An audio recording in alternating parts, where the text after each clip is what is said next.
ये कहानी है काली पत्नी। अरे रानी, तुम सावली ऊपर से यह काली साड़ी, वो अच्छी दिखेगी क्या तुम्हारे ऊपर? पहले ही तुम्हारे रंग को देखकर लोग ताना मारते हैं। पूरब रानी को बोला। देखो ना पूरब, मैं बोलती तो कहती सास बोलती रहती है हमेशा। ऐसा लगता है जैसे कौवे को काला टीका लगाया हो। पति और सास का बोलना सुनकर जरा उदास हो गई। वो काली नहीं थी, कृष्णवर्णीय और रानी नाक नक्शे में अच्छी थी, पर पति और सास कलर को लेकर रानी को हमेशा ताना मारते थे। क्या करेगा वो भी, वह गोरा और रानी कृष्णवर्णीय। लोगों का क्या, वो तो नाम रखने में पीएचडी होते हैं। ब्लैक और वाइट जोड़ी बोलते थे दोनों को। पूरब का मन वैसे साफ था।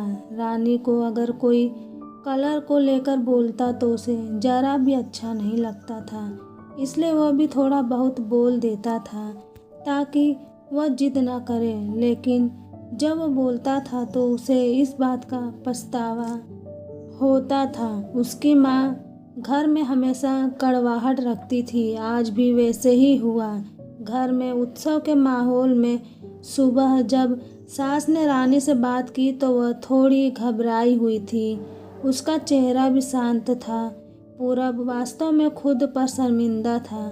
अपराधी की तरह बैठने के बजाय वह काम के लिए बाहर गया। कई सारी महिलाएं काली साड़ी पहनकर सड़कों पर चल रही थी।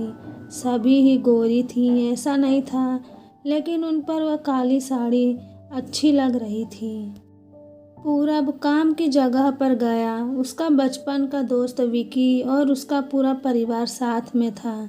जान पहचान हुई तभी पीठ के पीछे से विक्की की पत्नी आई। वह भी काली सावली ही थी, काली साड़ी पहनी थी उसने।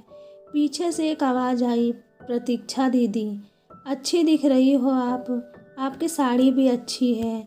और आपकी प्रतीक्षा के चेहरे पर खुशी आ गई। उससे ज़्यादा विक्की खुश हो गया था।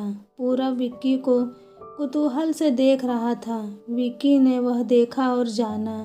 वो पूरब के सवालों को हल करना चाहता था। विक्की ने पूरब से सीधे ही पूछ लिया, पूछो तुम्हारे मन में जो भी है, मैं तुम्हें उसका उत्तर देने के लिए तैयार हूँ। पूरब पहले हड़बड़ाया, फिर वह बोलने लगा कि नहीं नहीं, ऐसा कुछ भी नहीं है। विक्की ने पूरब से कहा, तुम मुझे नहीं जानते कि मैं लोगों का मन कितने अच्छे से पढ़ सकता हूँ।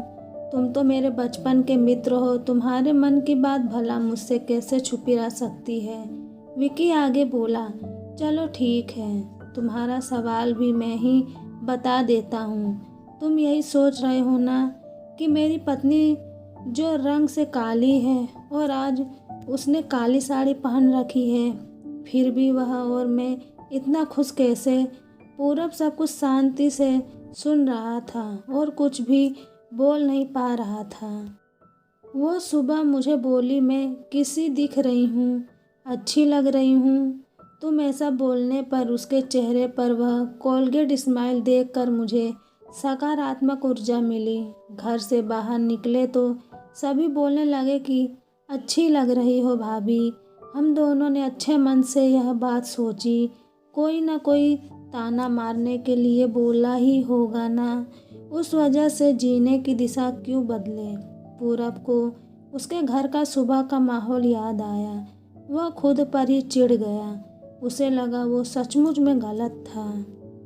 विकी बोला, काला रंग ऐसा रंग है जिसमें दुनिया का कोई भी रंग मिला दे वह कभी नहीं बदलता, यानी कि किसी और रंग की संगत में वह अपना अस्तित्व कभी नहीं छोड़ता।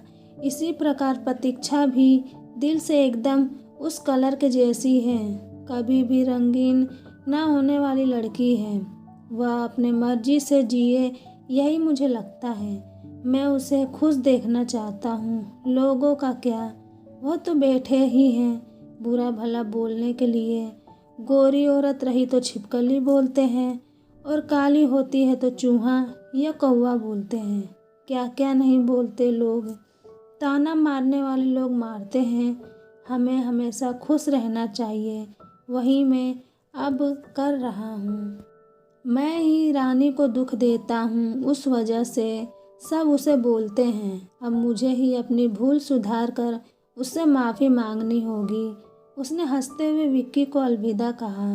अपना काम निपटा कर वह एक साड़ी की दुकान पर गया।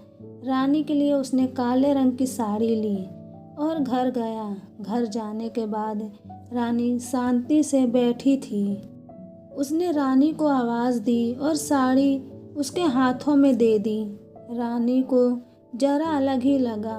उसने प्रश्नार्थक नज़रों से पूरब की ओर देखा। उसने बॉक्स खोल कर देखा तो काले रंग की साड़ी थी।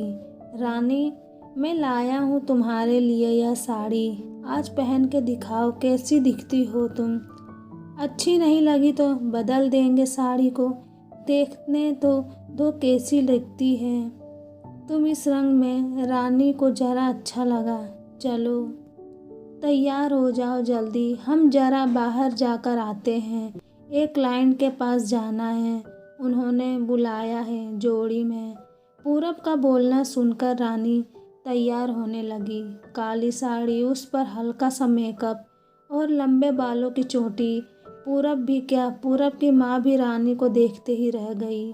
पूरब बोल, रानी सॉरी। हाँ, अरे लोगों की बातों में आकर मैं तुम्हें हमेशा भूलता रहा और खरा सौंदर्य किसमें है यह मैं भूल गया था। रंग दो ही हैं यह जानकर फिर भी जीना छोड़ दे क्या, अपनी खुद की पसंद छोड़ दे क्या।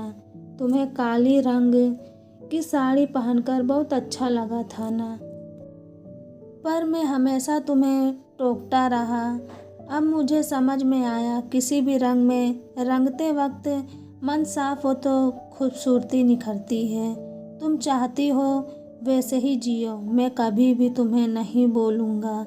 और हाँ, सचमुच सुंदर दिखती हो तुम, तुम्हारे रंग पर अच्छा खिलता है यह काला रंग। रानी के चेहरे की लाली और भी ज़्यादा बढ़ गई थी।